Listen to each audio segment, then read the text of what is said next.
오늘 함께 나누게 된 하나님 말씀은 역대상 10장 1절부터입니다. 역대상 10장 1절부터 5절까지 봉독하겠습니다. 블레셋 사람들과 이스라엘이 싸우더니 이스라엘 사람들이 블레셋 사람들 앞에서 도망하다가 길보아 산에서 죽임을 당하여 엎드러지니라. 블레셋 사람들이 사울과 그 아들들을 추격하여 블레셋 사람들이 사울의 아들 요나단과 아비나답과 말기수아를 죽이고 사울을 맹렬히 치며 활 쏘는 자가 사울에게 따라 미치매 사울이 그 쏘는 자로 말미암아 심히 다급하여 사울이 자기의 무기를 가진 자에게 이르되 너는 칼을 빼어 그것으로 나를 찌르라. 할례받지 못한 자들이 와서 나를 욕되게 할까 두려워하노라. 그러나 그의 무기를 가진 자가 심히 두려워하여 행하기를 원하지 아니하매 사울이 자기 칼을 뽑아서 그 위에 엎드러지더니 무기 가진 자가 사울이 죽은 것을 보고 자기도 칼에 엎드러져 죽으니라. 지난 시간에 역대기 1장부터 9장까지 나오고 있는 다윗 왕조의 계보를 함께 살핀 바가 있습니다. 역대기서를 혹시 읽어나가고 계신가요? 네. 역대상에서 계보가 차지하는 비중이 상당히 크고 중요한 역할을 하고 있었습니다. 계보는 단순히 이름들의 나열이 아니라 여호와 하나님이 역사를 이끄신 손길이 가득 담겨있는 역사의 압축 파일과도 같습니다. 한 땀 한 땀 정성 들여서 수놓은 자수처럼 하나님 나라를 언약하시고 성취하신 흔적이 계보에 알알이 박혀있는 것이죠. 바벨론 포로에서 귀환한 백성들이 정체성의 혼란을 겪고 있었을 때 이 계보를 통해서 언약적 정체성을 확고히 해 주었습니다. 아담으로부터 시작을 했죠. 아담, 노아, 아브라함, 다윗, 수룹바벨에 이르기까지요. 수룹바벨은 포로 회복에 이르기까지 그 계보를 적어주고 있었고 결국 수룹바벨로부터 5대손까지도 그렇게 적혀 있는데요. 이것은 언약 성취의 계보였다라고 하는 것입니다. 그리고 이 계보는 이스라엘 나라의 통치자 다윗을 주목하게 하고 있었습니다. 그리고 성전과 레위인을 중심으로 기록되어 있음을 저희들이 확인했습니다. 이는 언약하신 나라를 다윗 왕국으로 성취해 주셨음을 확실하게 보여주는 것이고 그 나라가 성전 제사를 통해서 은혜로 통치되는 제사장 나라임을 밝혀줍니다. 세 번째로 또한 여호와께서 세우신 다윗 언약은 여전히 유효함을 말해주고 있고 그리고 유다만이 아니라 온 이스라엘 더 나아가서 이방인까지도 여호와께서 성전을 통해서 회복해 주실 것을 그렇게 소망하게 했습니다. 무엇보다 이 계보의 중요성은 참 왕이시고 그리고 참 성전이시며 그리고 하나님의 아들로 이 땅에 오실 예수 그리스도를 바라보게 하는 그런 복음이었다라고 하는 것이죠. 다음으로 계보의 중심 인물이었던 다윗을 왕위에 오르게 하십니다. 왕위에 오르게 하셔서 통치하게 하시는 내용이 이어지고 있는데요. 아브라함에게 세우셨던 하나님의 그 나라는 다윗 왕국으로 그렇게 성취되기 때문이죠. 역대기 기자의 관심은 사울에게 있지 않습니다. 다윗에게 있습니다. 다윗을 중심으로 역사를 기록해 나가고 있습니다. 역대상 10장에서 17장까지의 내용은 이렇게 이어지고 있습니다. 전체 흐름 속에서 오늘 10장에서 17장까지를 함께 나누게 되었는데요. 하나님은 다윗 왕조를 세우시고 보호해 가실 것입니다. 그거 보호해 주셨다라고 하는 것을 기록을 하고 있죠.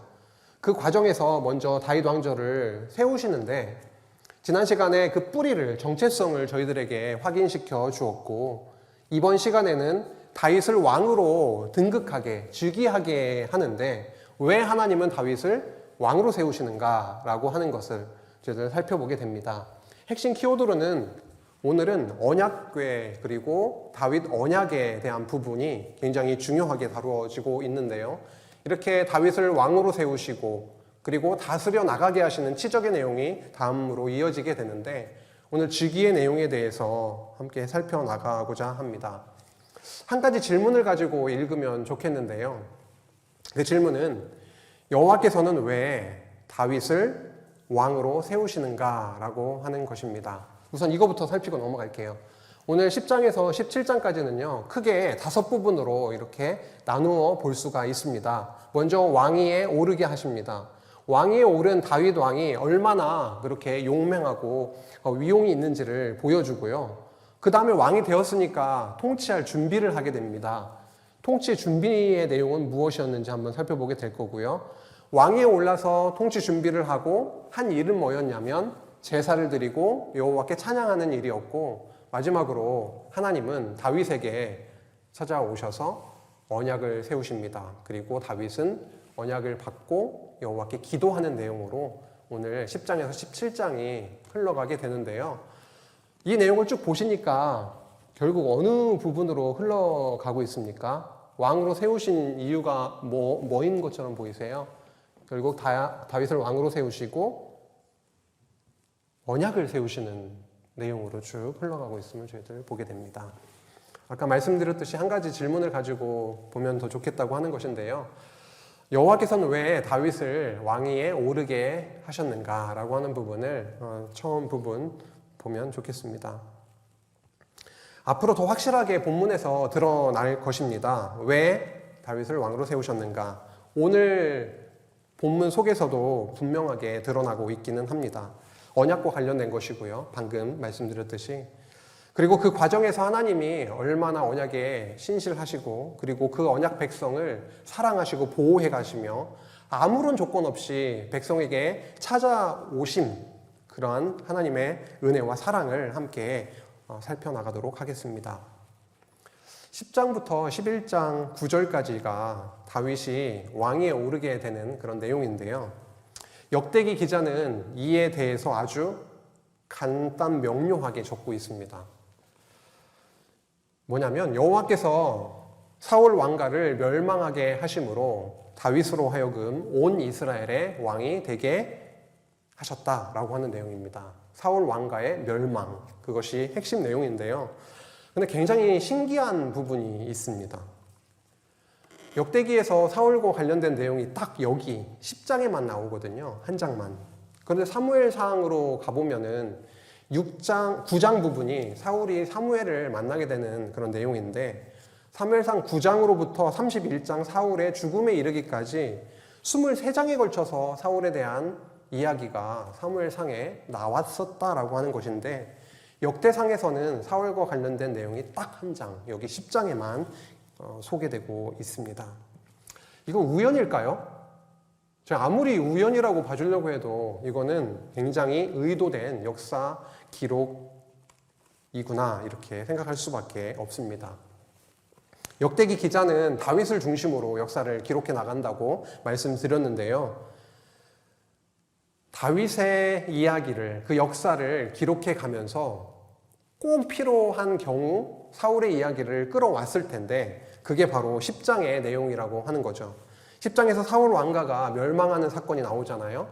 사울이 전장에서, 그리고 그 아들까지도 다 죽임당하게 되는데, 사울 왕가가 그렇게 멸망당하고 나서 어느 내용으로 빠르게 이동을 하냐면 바로 다윗이 왕위에 오르게 되는 이야기로 바로 넘어갑니다. 저들 책을 읽거나 아니면 드라마를 보거나 영화를 볼 때 갑자기 시간이 굉장히 빠르게 지나가는 경우들이 있잖아요. 아래에 1년 후, 5년 후 이렇게 지나간다던가, 아니면 굉장히 간략하게 스냅 사진 정도만 보여주는 정도로 한다던가, 또 반대로 엄청 자세하게 에피소드를 그렇게 끌고 가는 경우들이 있는데요. 이번 같은 경우에는 그렇게 길었던 사울과의 관련된 내용들을 단 한 장에 전쟁에서 죽었다라고 하는 그 사건만 간략하게 소개를 하고 바로 다윗의 왕으로 등극하는 이야기로 넘어가고 있다라고 하는 것이죠. 사울과 그의 아들들이 죽을 수밖에 없었던, 죽게 된 이유가 밝혀지고 있네요. 10장 13절에서 14절 말씀을 보시면 이렇게 되어 있습니다. 사울이 죽은 것은 여호와께 범죄하였기 때문이라. 그가 여호와의 말씀을 지키지 아니하고 또 신접한 자에게 가르치기를 청하고 여호와께 묻지 아니하였으므로 여호와께서 그를 죽이시고 그 나라를 이새의 아들 다윗에게 넘겨주셨더라. 사울이 죽임당한 이유가 뭐라고 나오고 있죠? 범죄했다. 범죄의 내용은 무엇입니까? 여호와를 의지하지 않았던 겁니다. 여호와께 묻지 않았다라고 하는 겁니다. 히브리어 단어를 보니까 여기서 묻다라고 하니까 질문을 던지지 않았다. 어떻게 해야 됩니까? 이런 의미보다는 다라쉬라고 하는 단어입니다. 의지하고 의뢰하고 여호와 앞에 나아가는, 의뢰하는 것을 얘기를 합니다. 여호와를 의지하지 아니하고 결국 누구를 의지하게 됐냐면 신접한 자를 의지하는 범죄를 저질렀다라고 하시면서 그 사울 왕가를 멸망케 하시는 내용이 적혀 있습니다. 이렇게 사울이 죽게 되자 온 이스라엘이 헤브론으로 나아가게 됩니다. 다윗이 그곳에 있었거든요.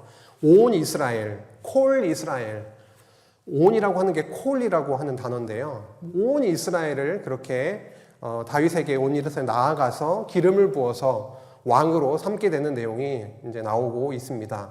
그리고 모든 장로도 같다라고 하네요. 11장 3절에 보면 이렇게 나와 있죠.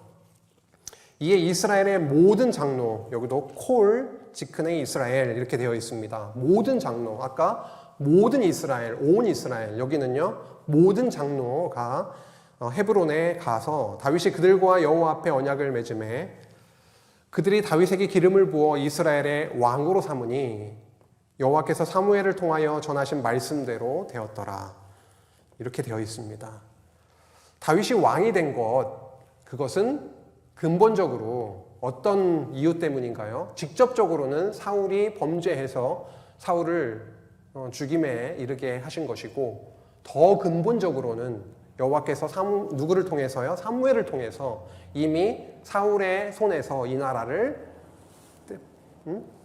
빼앗아서 다윗에게 주시고자 그렇게 했기 때문에, 말씀했기 때문에 그 말씀대로 되었더라. 언약에 신실하신 하나님에 대해서, 여호와에 대해서 말씀하고 있음을 보게 됩니다.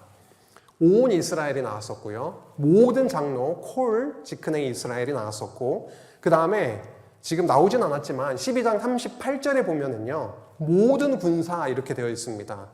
콜, 엘레, 안쉐이, 밀하마. 그래서 모든 콜 또 나오겠습니다. 여기서 이제 강조되는 부분들인 거죠. 어떤 일부의 지지에 의한 것이 아니라 모든 이스라엘, 그렇죠? 모든 장로, 모든 군사들이 함께 다윗에게 나와서 왕으로 그렇게 세우게 되었다라고 하는 것입니다.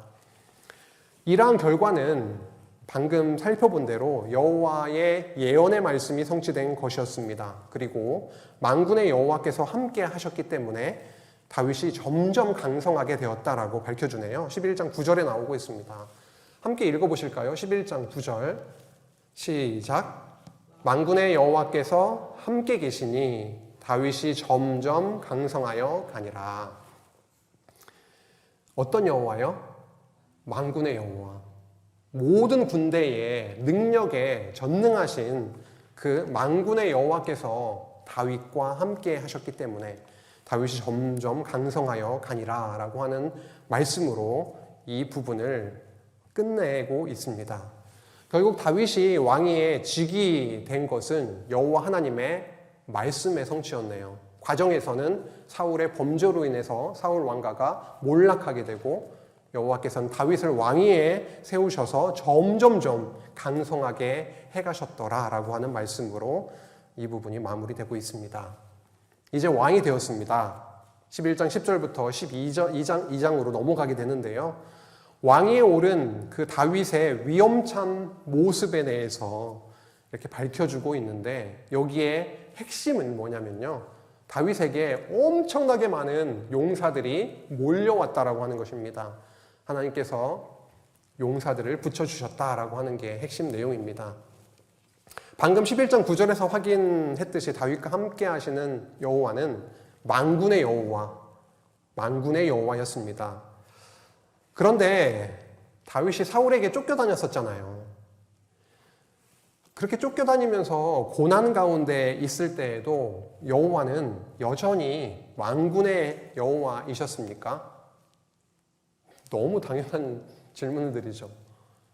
여호와는 변하지 않으시는 분이시잖아요. 여전히 현실은 그렇지 않게 보였지만 여호와는 환난 가운데 있었던 다윗과 함께 여전히 만군의 여호와로 그 자리를 지키고 계셨다고 하는 것입니다.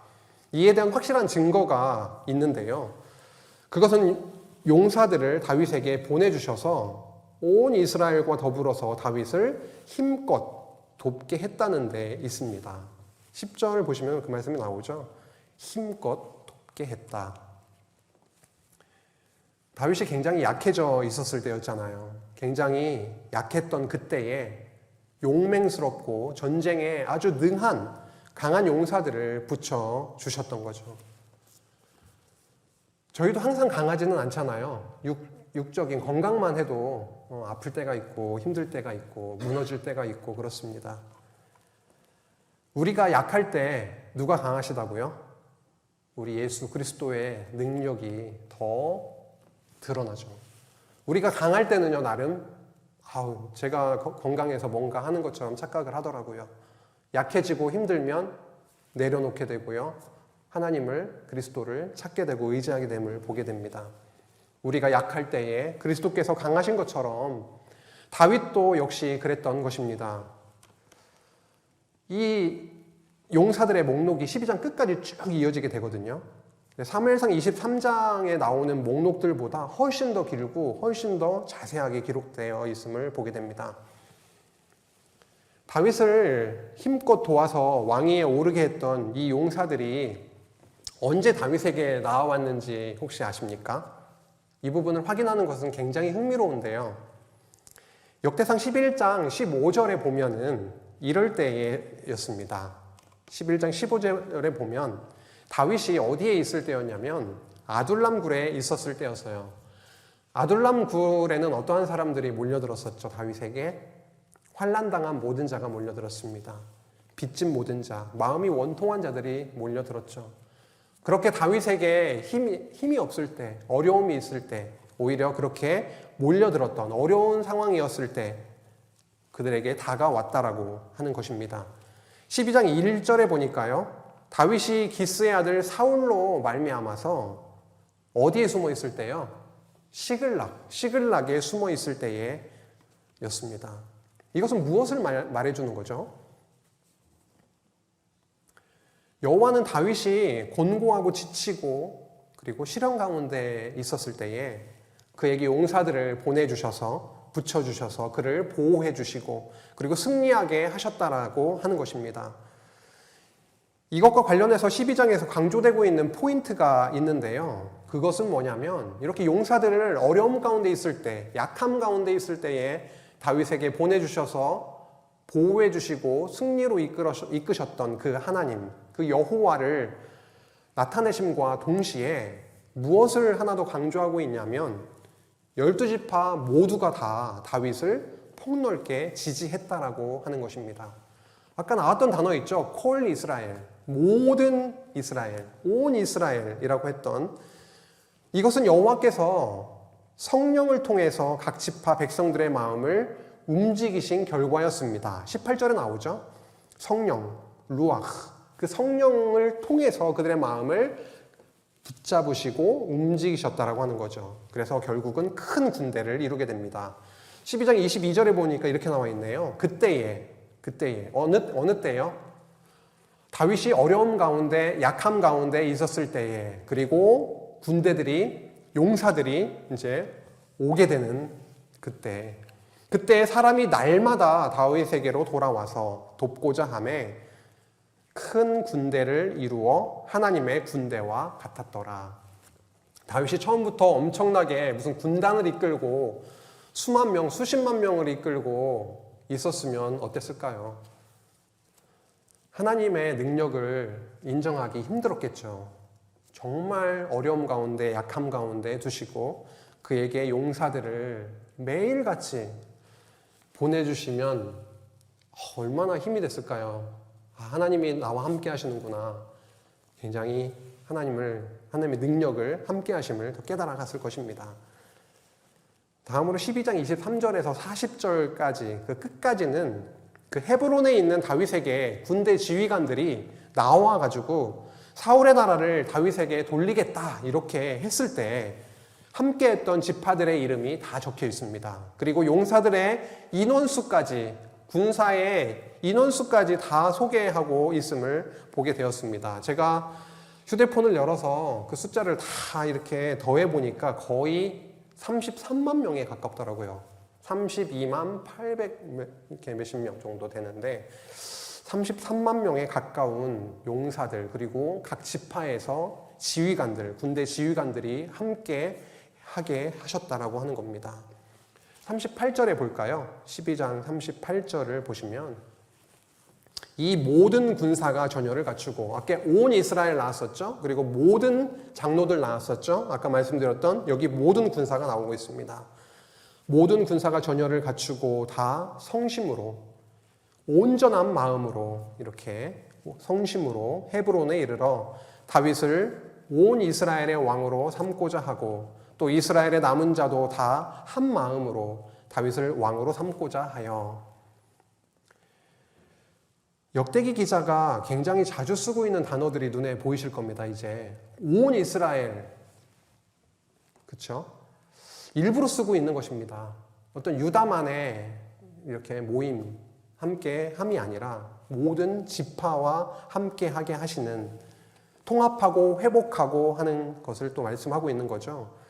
지금 포로에서 돌아와서 어려움 가운데 있는 그들에게 모든 지파와 함께 하셨던 여호와를 떠올립니다. 앞으로도 유다만이 아니라 회복을 더 이렇게 통합적으로 이스라엘 나라로, 성전을 중심으로 하게 하실 것을 또 내다보게 하시죠. 한 마음으로 다윗에게 왔던 것처럼 그렇게 회복해 주실 것을 또 말씀을 하는 겁니다. 40절에 보면 또 그들의 근처에 있는 자로부터, 가까운 자들이 있었겠죠. 그리고 저 멀리 있는 자들이었는데 누구냐면 이사갈, 스불론, 납달리, 저 북쪽에 있는 그 지파들까지도 많은 가축들과 음식들을 실어 왔습니다. 먹을 것들도 가지고 왔습니다. 그래서 왜 그렇게 되었냐면 끝부분에 보니까요. 이는 왜냐하면 이스라엘 가운데에 무엇이 있었기 때문에요? 기쁨이 있었기 때문입니다. 억지로 무슨 일을 할 수가 없잖아요. 하나님께서 함께 해주심을, 그리고 그들 가운데에 기쁨을 주심으로 인해서 성심으로, 온전한 마음으로 이렇게 함께 하게 하셨다라고 하는 것을 바라보게 됩니다. 다음으로 세 번째인데요.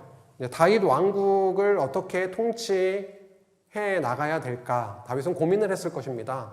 근데 다윗이 왕이 되고 나서 한 일이 뭐였냐면 여호와의 언약궤를 예루살렘 다윗성으로 옮겨오는 일이었습니다. 그것이 통치 준비의 핵심 내용이었습니다.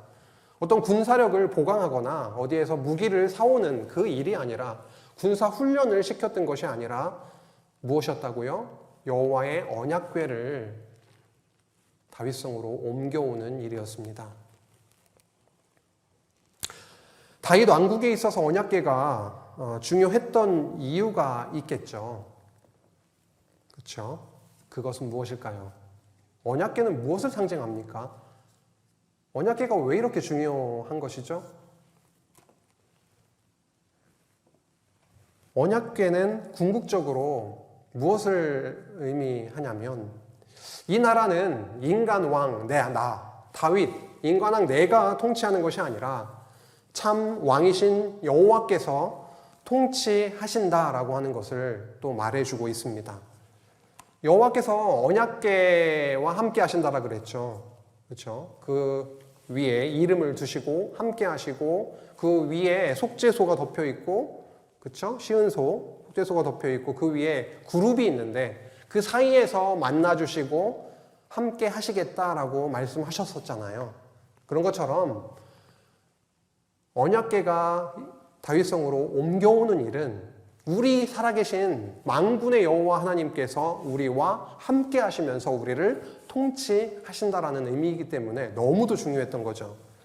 언약궤를 옮겨오고 싶었던 것으로 보아 다른 곳에 있었군요. 지금 다른 곳에 있습니다. 그것을 얼른 왕으로 나를 세워주셨으니 우리를 통치할 여호와 하나님의 임재가 있는 그 언약궤를 빨리 가지고 오고 싶었겠죠. 13장에 언약궤를 옮겨오려고 실행에 옮기는 내용이 시작이 됩니다. 성공했나요? 실패했습니다. 실패했어요. 왜 실패했죠? 네, 기억나실 것 같아요. 무슨 사건이 있었죠? 네, 우사가 죽는 사건 기억하실 겁니다. 그런데 13장 1절부터 보면 참 이상합니다. 언약궤를 옮겨오는데 누구랑 상의를 하고 있냐면 언약궤는 누가 매야 되죠? 레위인이 메어야 합니다. 그렇죠?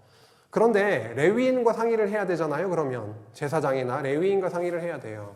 그런데 13장 1절에 보니까 다윗이 누구랑 상의를 하냐면 천부장, 백부장 하는 거 보니까 군인들과 그렇죠? 지휘관들과 상의를 하고 있습니다. 무언가 삐그덕거리네요. 결국 하나님의 언약궤를 옮겨오는데 실패를 하게 되죠. 왜냐하면 율법에 불순종한 것이니까요. 출애굽기 25장 14절에 보면은 그 채를 궤 양쪽, 그 언약궤 양쪽 고리에 꿰어서 궤를 매게 하며 이렇게 말씀하고 있거든요.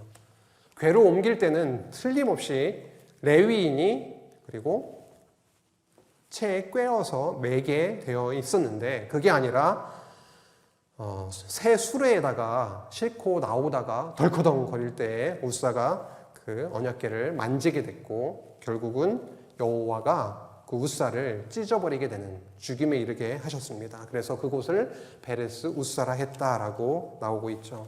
다윗은 이 사건을 목격하고 너무나 두려움했던 나머지 우리가 가지고 갈 게 아니다 싶었습니다. 그래서 옮기기를 포기하고 언약궤를 가드 사람 오벳 에돔의 집으로 메어 갔다라고 그렇게 말씀하고 있네요. 14장으로 넘어가면 14장의 내용은요. 사무엘하 5장을 참고하면은 13장보다 앞서 있었던 일이거든요.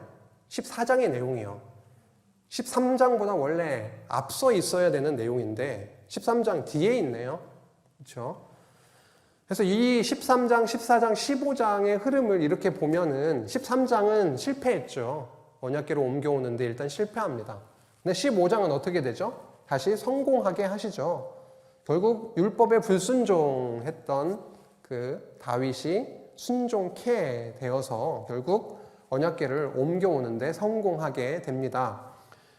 두려움의 하나님, 베레스 우사, 완전 우사를 찢어버려서 죽게 하신 두려움의 하나님 여호와로 나타났다면 14장에는요. 14장에서 이런저런 내용이 나오기도 하지만 굉장히 중요한 내용 중에 하나는 뭐냐면 지금까지 이스라엘을 괴롭히고 너무 힘들게 했던 블레셋과의 전쟁에서 완전히 승리하게 하시는 하나님 여호와를 경험하게 하십니다. 여호와께서 함께 하시니 승리하게 되는 것이구나. 그런 것을 깨닫게 하시고 이런 과정을 겪게 하신 다음에 다시금 율법에 순종하게 하셔서 언약궤를 가지고 오게 하시는 그런 흐름으로 되어 있습니다. 블레셋과의 전쟁에서 승리케 하시는 하나님에 대해서 한번 좀 살피고 넘어가도록 하겠습니다. 다윗이 하나님께 묻습니다. 샤알이라고 하는 질문하다, 묻다, 샤알이라고 하는 단어인데 사울은 어땠나요? 아까 사울 가문은 사울도 죽고 아들도 죽었을 때 그 이유가 여호와께 의뢰하지 않았다. 그때는 다라쉬라고 하는 단어를 썼지만 전체적인 큰 의미로 봐서는 같죠. 여호와께 의뢰하지 않는 것. 여호와 이외에 다른 걸 의지함으로 인해서 사울은 죽임에 이르렀고 다윗은요. 다윗은 여호와께 의뢰하고 여호와께 묻습니다. 언제요? 전쟁을 앞두고요. 14장 10절에 보니까 이런 말씀이 있네요. 다윗이 하나님께 물어 이르되 내가 블레셋 사람을 치러 올라가리이까? 주께서 그들을 내 손에 넘기시겠나이까 하니 여호와께서 그에게 이르시되 올라가라 내가 그들을 내 손에 넘기리라 하신지라. 14절에 이 말씀이 또 나오고 있습니다. 14장 14절에 보니까 다윗이 또 하나님께 묻자온대, 샤알이라고 하는 단어죠. 묻자온대 하나님이 이르시되 마주 올라가지 말고 그를 뒤로 돌아 뽕나무 숲을 맞은편에서 그들을 기습하되 뽕나무 꼭대기에서 걷는 소리가 들리거든 곧 나가서 싸우라. 매복 작전을 명령하시는 거죠. 근데 참 놀라운 말씀이 적혀 있네요. 15절 중반 이후에 보시면은 너보다 하나님이 앞서 나아가서 블레셋 사람들의 군대를 치리라 하신지라. 광야 40년 생활 중에 이런 말씀도 있었잖아요. 그 처음에 광야를 생활을 이제 시작하는 그 즈음에 언약궤, 법궤죠. 법궤가 하나님께서 먼저 3일길을 앞서가시면서 그들이 가야 할 길들을 먼저 이렇게 인도하시는 그런 내용이 나왔던 것처럼 블레셋과의 전쟁에 있어서도 표면적으로 봤을 때는 다윗과 군사들이 나아가서 싸우는 것처럼 그렇게 보이지만 실제로는 그들보다 앞서서 여호와께서 나아가셔서 블레셋 군대를 치시고 승리케 하심을 그렇게 보여주십니다. 그래서 17절로 가면 이런 말씀이 결론적으로 나오고 있네요. 함께 읽어볼까요? 17절 시작. 다윗의 명성이 온 세상에 퍼졌고 여호와께서 모든 이방 민족으로 그를 두려워하게 하셨더라. 그렇게 약하디 약했던 다윗, 아둘람 굴에 숨어 지내게 되고 시글락에 피해서 그렇게 있었던 다윗이었는데 그들에게 용사를 보내주시고 그리고 여호와께서 함께 하시니까 어떻게 됐습니까? 모든 이방 민족들이 다윗을 두려워하게 됐다라고 이렇게 말씀하시고 있네요. 이러한 하나님을 경험하고 다윗은 이제 하나님께 의뢰하는 그런 과정들도 또 겪어나가고 배우고 결국 15장에 가서는 그렇게 고대했던 한 해 꼭 이루고 싶었던 그 언약궤를 가져오는 일을 하게 되는데요. 이번에는 완전히 다른 모습으로 비춰지고 있습니다. 누구에게 상의를 하는 거죠, 이제? 레위인에게, 제사장에게 상의를 하고 있습니다. 이제 이렇게 요약을 해볼 수 있겠죠. 언약궤를 규례대로 레위인이 메어서 예루살렘으로 옮기게 하셨다. 율법대로 그렇게 순종함으로 그렇게 가져오게 되었다라고 하는 것입니다. 그 과정에 보니까 찬송하고 노래하는 거죠. 찬송하고 악기를 연주하는 레위인들을 세우거든요. 실제로 언약궤가 옮겨오면서 여호와께 무리가 제사를 드리는 부분이 또 26절에 나오고요. 그와 함께 언약궤를 메어 올리면서 풍성하게 여호와 하나님께 찬양하고 악기를 연주하는 그런 내용들이 뒤에 붙어 있습니다. 한 가지 짚고 넘어갈 부분이 있는데 뭐냐면요. 그 궤요. 그 언약궤를 지칭하는 단어 그 표현이 조금씩 좀 변화해가는 부분을 볼 수가 있는데요. 13장, 14장, 15장 안에서도 그게 좀 표시가 납니다. 13장에서는 하나님의 궤라고 표현을 많이 하고 있어요. 하나님의 궤. 15장 전반부까지는 여호와의 궤로 그렇게 표현을 하고 있죠. 여호와의 궤. 근데 15장 끝에 와서는 이제 어떤 단어로 딱 픽스가 되냐면 여호와의 언약궤 이렇게 나오고 있습니다. 여호와의 언약궤. 그래서 15장 25절에서 26절 한번 보시겠습니다. 이 부분이 마지막 부분이죠. 15장에. 이에 다윗과 이스라엘 장로들과 천부장들이 가서 여호와의 언약궤를 즐거이 메고 오벳에돔의 집에서 올라왔는데 하나님이 여호와의 언약궤를 맨 레위 사람을 도우셨으므로 무리가 수송아지 7마리와 수량 7마리로 제사를 드렸더라. 이렇게 적혀 있습니다. 여호와, 언약의 신실하신 여호와, 언약대로 이루시는 이름, 그의 이름 여호와, 그리고 그 언약을 담은 언약궤. 여호와의 언약궤가 다윗성으로 들어오게 되는 것이죠. 다윗 왕국에 있어서 언약궤는 정말 정말 중요했습니다. 여호와께서 통치하심을 의미했습니다. 여호와께서 임재하심, 동행하심을 의미하기도 합니다.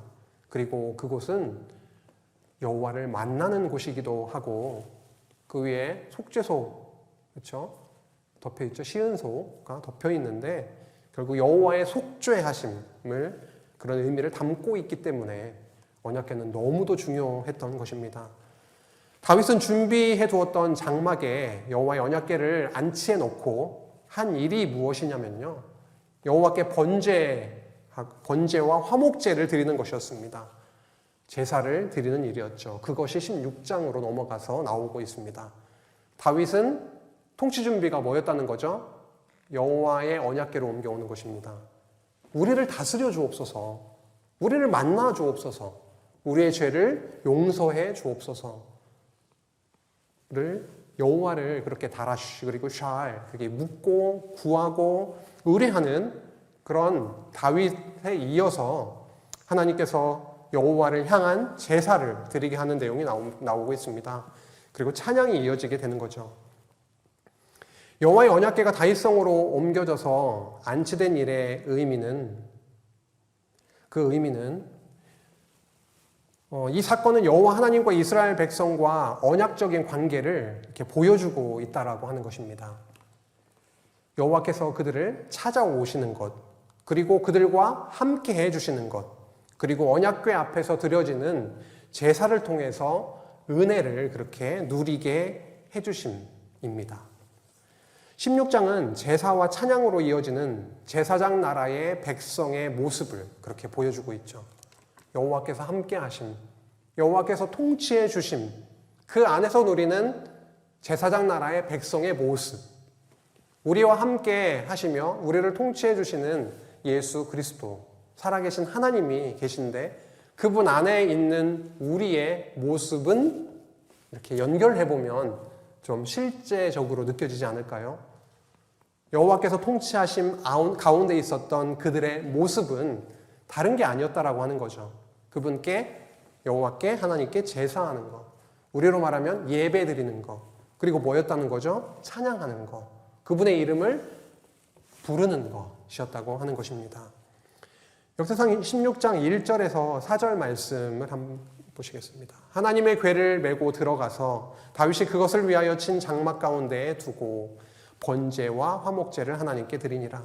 다윗이 번제와 화목제 드리기를 마치고 여호와의 이름으로 백성에게 축복하고 제사를 드리고 나서 여호와의 이름으로 지체들에게, 우리로 말하면 지체들이죠. 지체들에게 축복하고 서로 이렇게 교제하고 이스라엘 무리 중 남녀를 막론하고 각 사람에게 남녀를 막론하고 누구에게나 차별하지 않고 모든 지체들에게 각 사람에게 떡 한 덩어리와 한 덩이와 야자 열매로 만든 과자와 곰포도로 만든 과자 하나씩을 나누어 주었더라. 애찬을 하네요. 나눔이 있습니다. 풍성함이 있습니다. 하나님의 통치 안에 있는 백성들에게 물론 어려움도 있지만 함께하게 하셔서 풍성하게 나누게 하시는 부분들을 보게 합니다. 또 레위 사람을 세워 여호와의 궤 앞에서 섬기며 이스라엘 하나님 여호와를 칭송하고 감사하며 찬양하게 하였으니 라고 나와 있습니다. 레위 사람을 세우는 겁니다. 어디예요? 그 여호와의 언약궤 앞에 레위인을 세워서 여호와 앞에 섬기게 하시는 겁니다. 섬기다 여기 했을 때는 제사하는 것과 연결이 되는 것이죠. 이러한 제사의 모습과 함께 나타나는 것이 다윗의 찬양의 내용입니다. 16장 7절에서 36절까지 굉장히 많은 내용이 나오고 있는데요. 이것을 한번 제가 요약을 한번 해볼게요. 이 찬양의 내용을 눈으로 한번 쭉 한번 스캔을 해보시겠습니까? 16장 7절에서 36절까지 눈으로 한번 쭉 한번 보세요. 어떤 단어가 가장 많이 보입니까? 여기에서 어떤 단어가 가장 많이 보이시죠?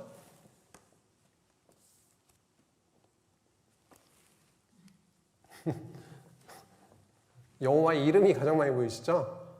네, 그렇습니다. 여호와 이름, 여호와라고 하는 단어가 정말 자주 보이는 거죠. 여호와의 이름이 넘치게 불려지는 찬양, 그 찬양을 하게 하셨다라고 하는 것이고요. 그리고 여호와께서 세우신 언약을 기억하게 하는 찬양입니다. 우리가 이렇게 된 것이, 우리를 통치하셔서 풍성함에 이르게 된 것이 제사를 드리며 여호와의 그런 언약적 관계가 여호와 하나님을 찬양하고 제사하고 예배하는 이것에 대한 부분이 바로 우리의 노력으로 된 것이 아니라 여호와 하나님이 세우셨던 그 언약에 의한 것이다. 언약의 성취다라고 하는 것이죠. 16장 15절에서 17절 보고 가시겠습니다. 여기 나오죠.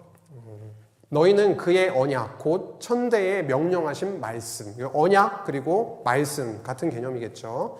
곧 이렇게 되어 있으니까요. 천대에 명령하신 말씀을 영원히 기억할지어다.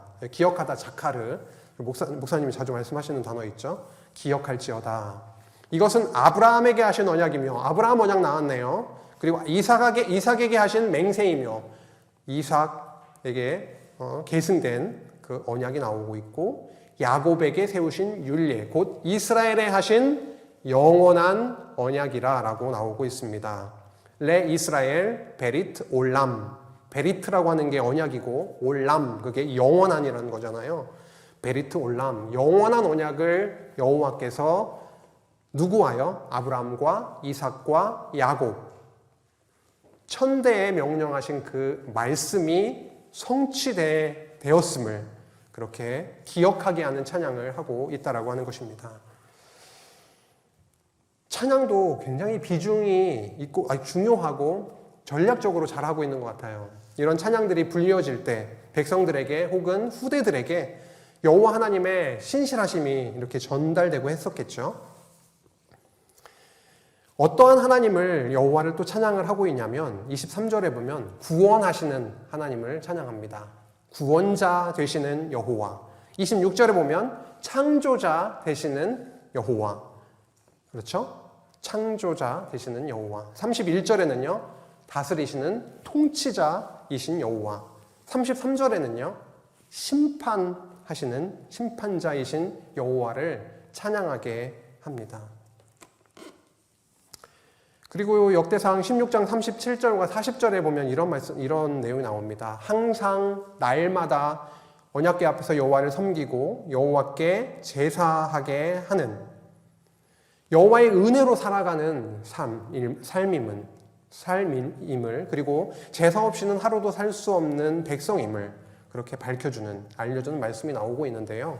16장 37절에 보면 다윗이 아삽과 그의 형제, 그 레위 자손이죠. 그의 형제를 여호와의 언약궤 앞에 있게 하며 항상 그 궤 앞에서 섬기게 하되 날마다 그 일대로 하게 하였고, 40절에 가면 항상 아침 저녁으로 번제단 위에 여호와께 번제를 드리되 여호와의 율법에 기록하여 이스라엘에게 명령하신 대로 다 준행하게 하였고 라고 합니다. 항상 날마다, 오늘만이 아니라 오늘도 내일도 아침 저녁으로 여호와께 번제를 드리게 했습니다. 번제 없이는 살아갈 수 없는 백성, 죄 많은 이스라엘 백성을 그렇게 제사를 통해서 그들을 용서하시고 은혜로 용서하시고 함께 하시며 보호해 가시는 여호와 하나님의 신실하심, 그 은혜의 많으심을 저희들이 본문을 통해서 확인하게 되네요. 네, 오늘 이제 마지막 17장으로 왔습니다. 사실 이 부분으로 오게 되는 거죠. 결국은 여호와께서 다윗에게 어떠한 내용으로 언약을 하셨는가, 이게 이제 중요한 부분인데, 오늘 10장으로부터 17장까지 쭉 이어지는 내용을 다시 한번 그 머리로 되뇌어 보시면 다윗이 왕이 된 것부터, 왕이 되어서 통치를 준비하는 내용부터, 그가 어려웠을 때 용사들을 막 붙여주시는 것으로부터 그런 내용들이 쭉 나오고 있었죠. 결국 그랬을 때 하게 된 것은 여호와 하나님을 만나고 그를 경외하는 일, 제사하게 되고 예배하게 되고 그를 찬양하게 되는 그러한 일련의 과정들을 섭리해 오시는데, 이것이 다윗의 어떠한 멋진 모습을 부각하려고 하는 것이 아니라 결국 다윗을 왕으로 세우셔서 나라를 통치하게 하심으로 그에게 무엇을 세우기 위함이었냐면 약속, 언약을 세우기 위함이었습니다. 우리 하나님이 살아계심을 저희들에게 보여주시는 방법은 꿈에 나타나서 보여주시나요? 꿈 꿀 수는 있겠죠. 근데 그건 성경은 아니니까요. 하나님이 저희들에게 하나님이 내가 살아있다 라고 확실하게 알려주시는 그런 방법은 약속하시고 그리고 그 약속을 신실하게 이루시는 거잖아요.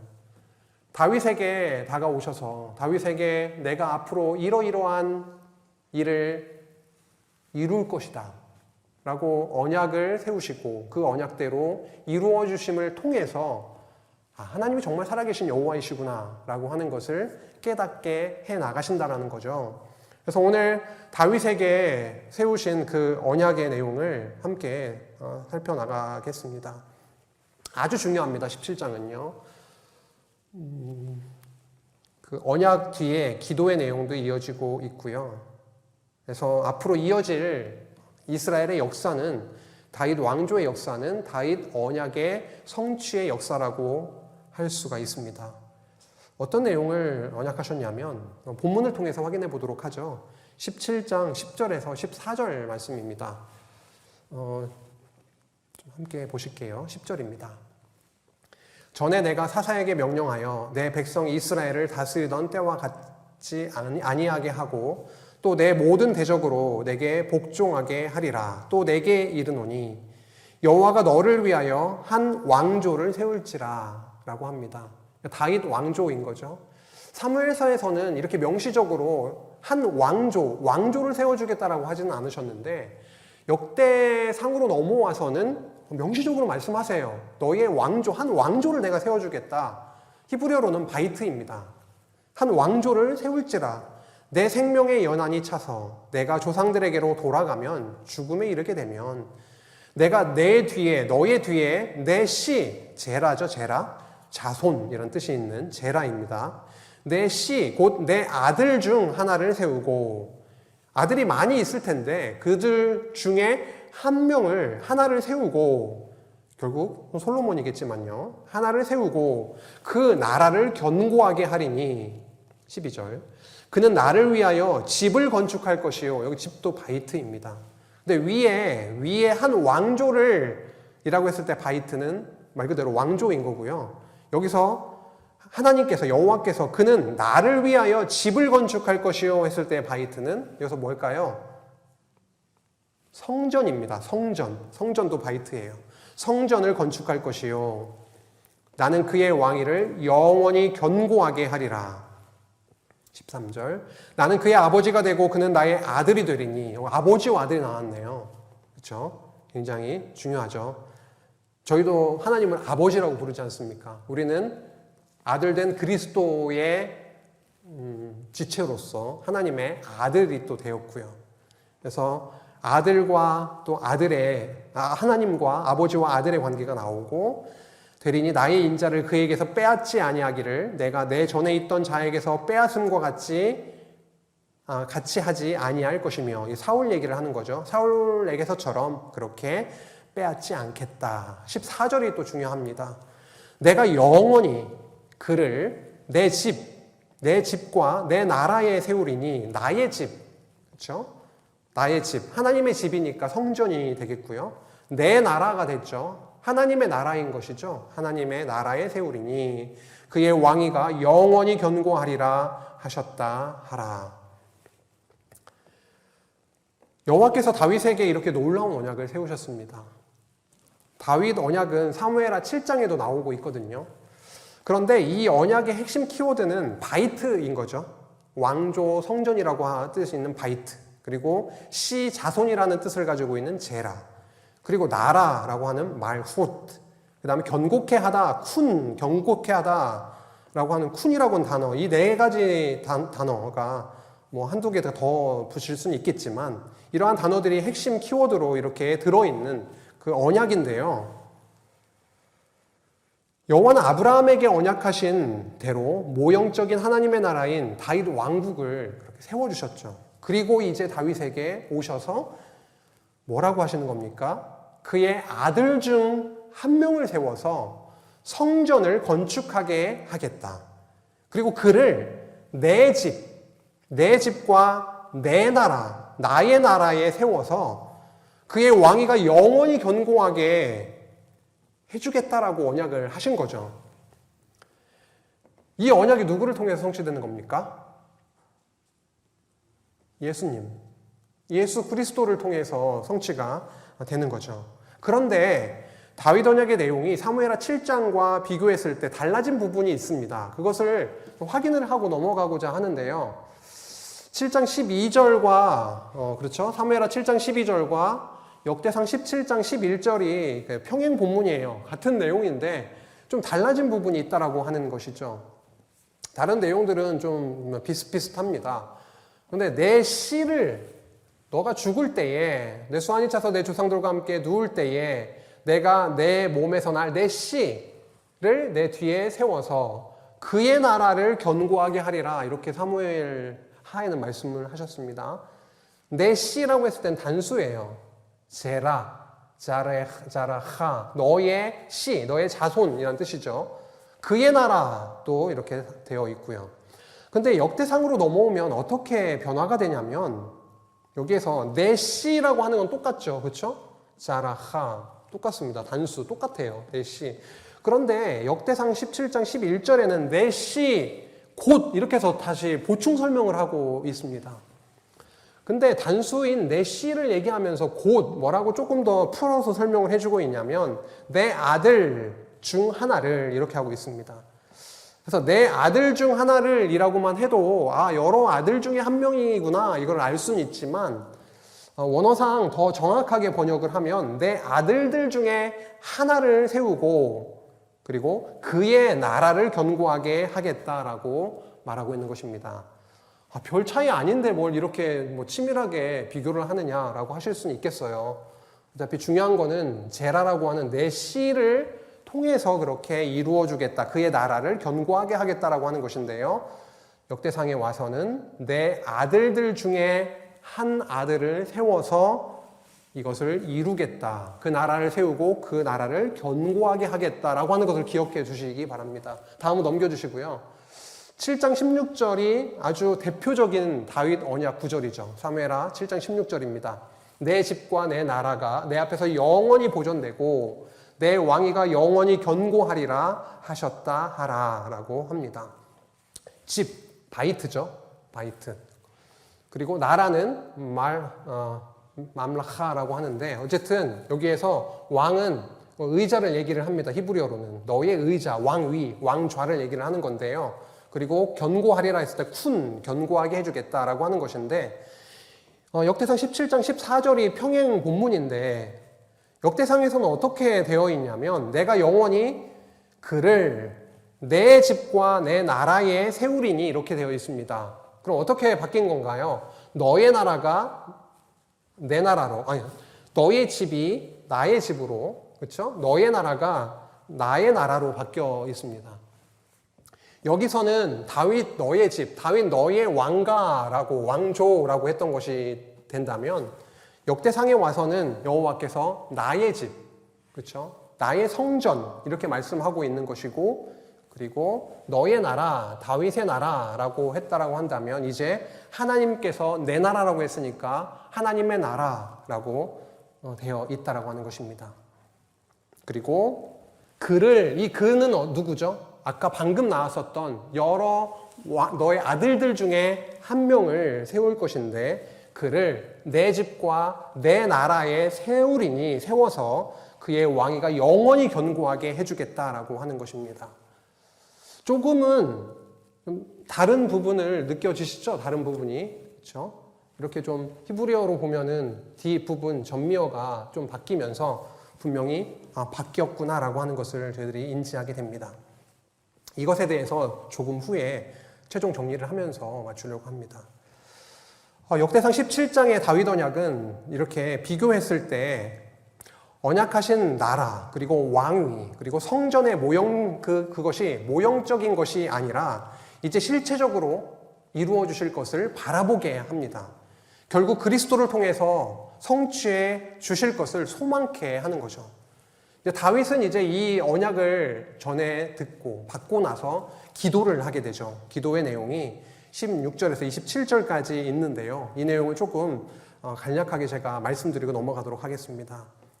뭐라고 기도하냐면요. 24절에 보면, 17장 24절에 보면 주의 종 다윗의 왕조가 주 앞에서 경고히 서게 해주시기를 원합니다 라고 하고요.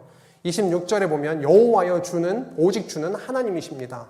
주만이 하나님이십니다 라고 하는 것이고, 그리고 27절에 보시면은 이제 주께서 주의 왕조에 복을 주사 주 앞에 영원히 두시기를 기뻐하시나이다. 여호와여 주께서 복을 주셨사오니 이 복을 영원히 누리리이다 하면서 세우신 언약을 신실하게 이루어 주시기를 원합니다 라고 기도를 하고 있음을 봅니다. 다윗이 드린 기도처럼 다윗 언약이 신실하신 여호와께서 앞으로 이어지는 역사 속에서 아주 신실하게 하나하나 그렇게 성취해 가십니다. 뒤 이어지는 그 내용은 다음 시간에 이어서 확인하게 될 텐데요. 오늘 전체 흐름 속에서 공부한 그런 확인하게 된 내용들을 마음에 담아 보시면 좋겠고, 언약계와 그리고 다윗 언약이 핵심 키워드였다는 것을 다시 한번 좀 확인하면 좋겠습니다. 마지막으로 갈라디아서 3장 16절 이제 몇 구절만 확인하고 최종 정리하고 마치겠습니다. 아까 저희가 사무엘하 말씀과 역대상 말씀, 그 다윗 언약의 본문이 조금씩 이렇게 변해 있다, 달라진 부분이 있다라고 했죠. 많은 아들들 중에, 여러 아들들 중에 그 한 아들을 세우겠다라고 했던 그 말씀이 갈라디아 3장 16절에 보면은 이렇게 나와 있죠.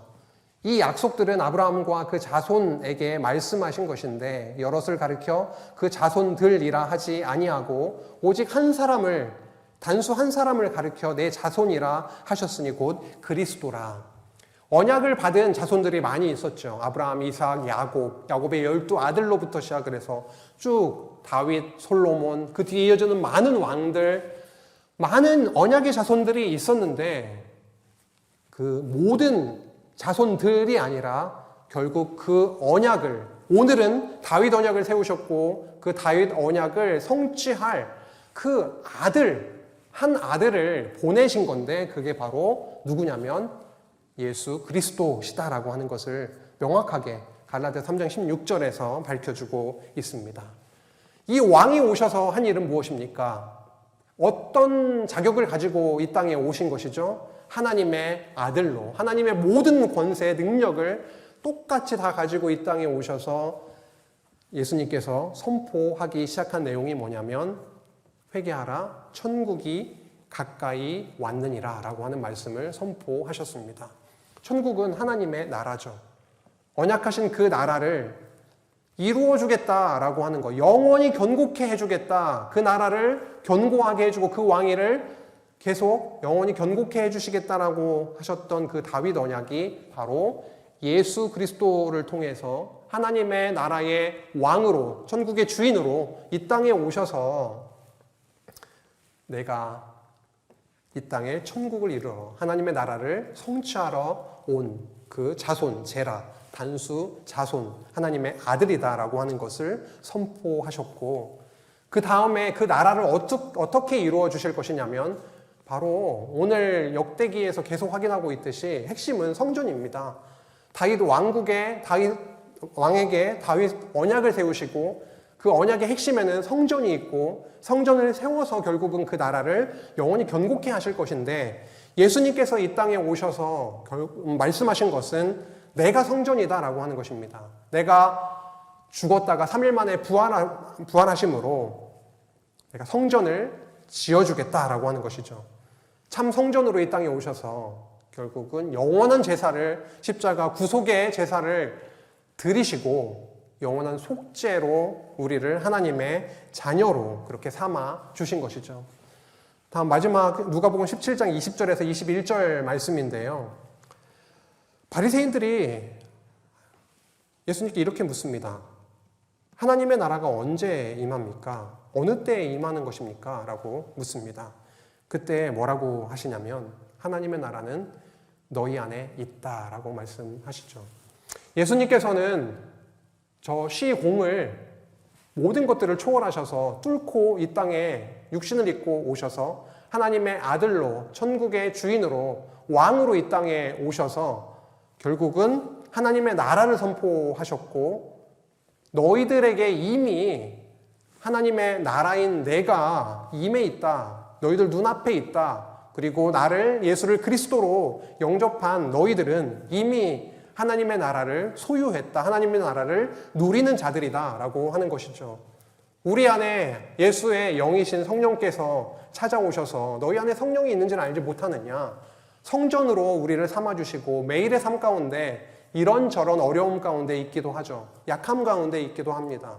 그런데 하나님이 찾아오셨고 우리 안에 성전을 삼아주셨고 매일같이 성령께서 우리와 함께 하시면서 우리를 날로 성전에서 누리는 그 은혜를 누리듯이 우리는 매일같이 쓰러지고 약해지고 우리의 죄악 가운데 고통당하지만 진짜 겉사람이 죽고 예수 그리스도의 십자가의 공로로 다시 우리가 그리스도와 함께 십자가에 죽고 살아나는 그 놀라운 일이 우리 안에 매일과 같이 일어나게 하심을 저희들 깨닫고 그렇게 살아가고 있습니다. 오늘 역대기 말씀에서 다윗 언약이 나왔습니다. 앞으로 다윗 언약이 어떻게 성취되는지를 확인하게 될 것입니다. 그 안에는 성전이 있고요. 우리를 성전 삼아주신 주 하나님의 그 아들 예수 그리스도를 그리고 성령 하나님을 저희들 기억하고 또 남은 한 주 그리고 추석 명절이네요. 그 명절 기간 동안 가족들과 친지 자녀들과 또 귀한 시간 교제의 시간 나누시면 참 좋겠습니다. 기도하고 마치겠습니다. 하나님 아버지 감사합니다. 우리들에게 찾아오셔서 우리의 약함을 무너뜨리시고 오히려 그리스도 안에서 강하게 하심을 너무도 감사합니다. 하나님의 나라를 누릴 수 없는 저희들인데 나라의 백성으로 삼아주시고 하나님의 나라 안에서 복 누리게 하심에 감사합니다. 저희들 더욱더 하나님을 찾고 구하고 기도하는 삶으로 인도하여 주시고 우리의 약함 가운데 강하신 예수 그리스도를 더 깊이 만나고 누리는 은혜의 삶으로 하나님께서 인도하여 주시옵소서. 명절이 다가왔는데 명절의 즐거움보다는 이런저런 어려움과 고난 가운데 있는 지체들이 있습니다. 그들과 함께 하시고 그들의 마음 가운데 이 한가위보다 이 가을의 풍성함보다 더욱 풍성한 하나님의 은혜를 듬뿍 담아주시기를 간절히 바라오며 예수님의 이름으로 기도했습니다. 아멘.